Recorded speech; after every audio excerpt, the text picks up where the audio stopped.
The new YUUMI rework is now on the PvE, changing pretty much everything alongside her costing just 450 blue essence now, so you will see a lot more cats starting next patch. Let's compare the changes. Left is old and right is new, using the latest skin. Health growth got reduced and base mana got increased. Her new passive gives friendship stacks and she gets to have a best friend. I told you she will probably have some sort of buff for sticking with the AD carry the entire match, and this is it. So when Yuumi's attacks and spells strike champions, she heals, and if she attaches to an ally within 4 seconds of that, they are healed as well, or the heal will automatically trigger if Yuumi is already attached to an ally, healing both of them, and this effect still has a 20 to 10 seconds cooldown. While attached, Yuumi gains friendship with her ally whenever they kill a champion or minion, and the ally with the most friendship becomes her best friend and grants Yuumi bonus effects to her abilities while she is attached to them. You can see who is the best friend by the portrait next to her health bar and by the circles around them. And while her passive is ready, her auto attack range is increased as well. Q is still the projectile but works a bit different.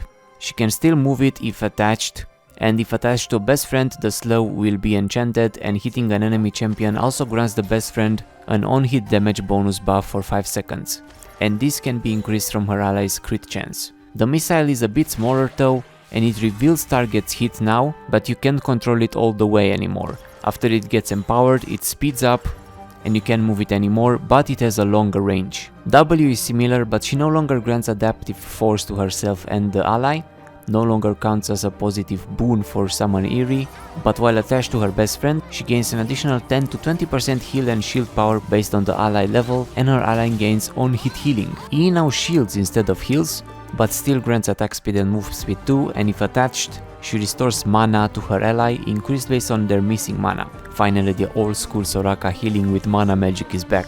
Yuumi is now a mana potion too, not just a health potion. And her new ultimate is changed quite a bit. She fires 5 waves that now affect enemies and allies. If cast while attached, she can also steer the waves to follow her mouse. For allied champions, the waves heal, the heal is increased for her best friend, and the best friend also gains bonus armor and magic resist, and all excess healing is converted to a shield, and for enemies the waves deal damage and apply a stacking slow, but it no longer roots them, but the damage is higher than before. Casting You and Me will lock the wave in its current direction, and it also works for the champion attached to, so you don't need to get off to use it on your AD carry, but it doesn't work on herself. And that's it, quite a big rework. Sorry if this was a bit weird, but I recorded the rework in a real match too, to show you all the abilities and what she can do, not just screenshots of her tooltips of her random footage. Let me know if you like the changes, and if you are ready to see Yuumi every match from the next patch on. Leave a like or let's scratch your eyeballs, and thanks for watching.